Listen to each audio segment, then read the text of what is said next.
Assalamualaikum warahmatullahi wabarakatuh. Ya. Waalaikumsalam. Selamat siang, saya Eka Santosa, Ketua Forum Penyelamat Hutan Jawa.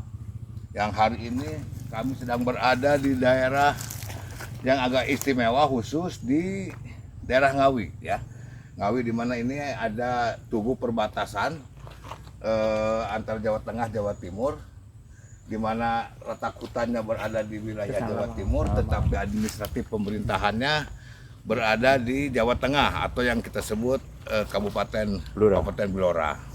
Ada khusus kami datang sengaja untuk menunjukkan kepada siapapun, terkhusus kepada Kementerian Lingkungan Hidup, bahwa kami berada di daerah atau area yang terkenal dengan KHDTK atau kawasan hutan dengan tujuan khusus, di mana tujuan khusus ini diserahkan kepada sebuah universitas, yaitu Fakultas Kehutanan Universitas Gadjah Mada, yang sudah banyak melahirkan para ahli bidang kehutanan.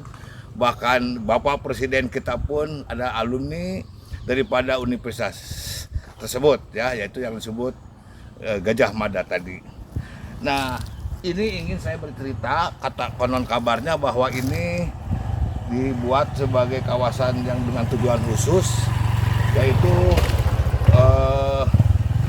pada tahun sekitar 2016-an, ya, 2016, yaitu dalam kepemimpinan Kementerian Kehutanan Ibu Siti Nurbaya, yang pada saat itu Dirjen Panologinya juga alumni UGM, yaitu Bapak Profesor Sapri Awang, ya, yang hari ini sedang gencar.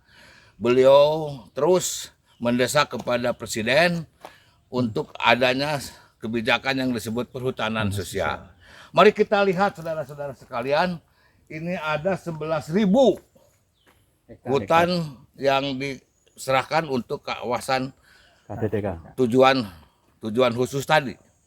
Dan apa yang kita lihat hari ini, silakan sepanjang mata memandang, kita lihat di atas area kurang lebih 11.000 hektar ini menjadi bukan hutan lagi, Lautan jagung, ya, tapi jadi lautan tanaman jagung, tebu, dan konon kabarnya juga tebu. Menjadi tebu. Apakah ini yang dimaksud? Ya, ini apakah ini yang dimaksud? Jadi tolonglah, saya kira kita ini sebagai fakta untuk dilihat menjadi sebuah pertimbangan. Apakah ini yang dimaksud dengan kawasan khusus? Kita lihat di sebelahnya adalah hutan rindang, ya, yang sudah tentu produktif dan menjadi berfungsi lindung, tapi juga bisa diproduksikan dan dikhususkan menjadi lahan seperti ini. Jadi udah jelas ini ada konsekuensi terhadap masalah lingkungan. Sudah dipastikan ini adalah bakal menimbulkan bencana banjir, dan juga ada perubahan ekosistem, dan tentu dalam perspektif lingkungan ini sangat bukan sebuah kemajuan tapi sebuah kemunduran. Nah, ini juga kami sampaikan sebagai fakta untuk yang terhormat para wakil kami di DPR RI, khususnya Komisi 4, bahwa teruskan perjuangan itu, bahwa perlu dipertimbangkan baik, dan sudah benar apa yang dikatakan oleh pimpinan Komisi 4 DPR RI yang disampaikan langsung dalam sebuah RDP, supaya kawasan dengan pengolahan khusus atau tertentu seperti ini, khususnya di Pulau Jawa, untuk dipertimbangkan lagi. Atau dengan kata lain, apakah itu SK atau peraturan menteri yang baru untuk dipertimbangkan, dan bila perlu dilakukan pencabutan. Dan ini adalah faktanya. Dan ini adalah kritik saya sebagai ketua forum kepada yang mengarsiteki, ya, pemikiran tentang perhusus, dan konon kabarnya justru ini lepas ketika Bapak Profesor yang hari ini sedang gencar berkampanye atau memberikan desakan kepada Bapak Presiden tentang perhusus, justru ini pada saat beliau menjadi dirjen dilepaskan, dan beliau adalah orang yang paling harus bertanggung jawab terhadap kerusakan lingkungan ini. Saudara-saudaraku sebangsa dan setanah air, hari ini saya melanjutkan perjalanan tadi dari apa yang saya ceritakan masih di sekitar Ngawi, tapi di sebelah kanannya Dan kita melihat di sini adalah hamparan ya, hamparan kebun jagung dan didominasi juga kebun-kebun tebu. Ini ada cerita menarik. Kalau ini menjadi sebuah kawasan khusus atau tertentu yang tadinya hutan, inilah hari ini keadaannya ya.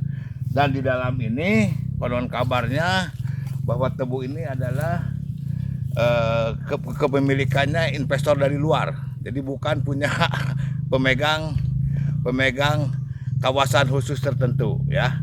Nah, dan juga konon kabarnya ada 50 hektar di lahan ini juga dimiliki oleh salah seorang anggota DPRD dari Kabupaten Blora.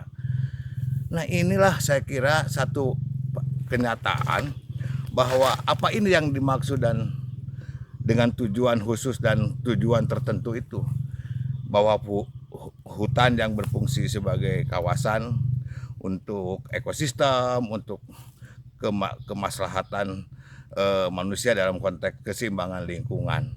Dan selalu kita mendapat ada sinisme terhadap institusi yang selama ini mengelola hutan, yaitu Perum Perhutani. Saya bukan berarti bagian dari Perhutani dan tidak bermaksud untuk berlebihan melakukan pembelaan terhadap Perhutani, yang tentu Perhutani pun memiliki sebuah kelemahan dan kekurangan. Tetapi yang ingin kita sampaikan, apakah ini yang dimaksud dengan melepaskan dari Perhutani kepada pihak lain atau kepada pihak ketiga atau kepada siapapun?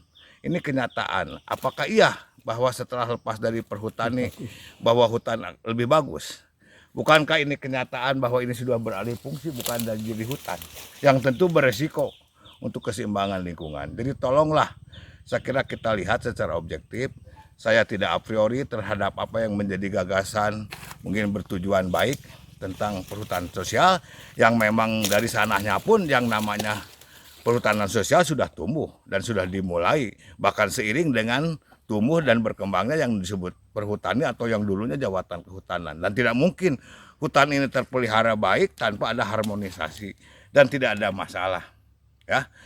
Nama Perhutsos ataupun sebuah nama yang namanya KHDPK kan itu hanya sebuah peristilahan, tapi esensinya bagaimana adanya harmonisasi antara masyarakat di sekitar hutan dengan negara, dengan institusi yang diberikan kewenangan oleh negara untuk memelihara hutan tersebut ya. Jadi dengan demikian saya kira kita sudah harus berani melakukan sebuah evaluasi tentang apa yang menjadi kebijakan tersebut.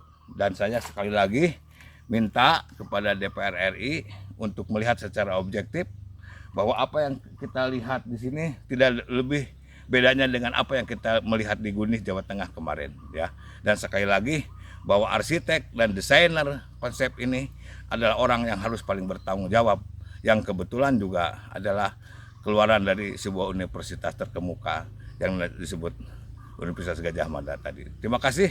Assalamualaikum warahmatullahi wabarakatuh.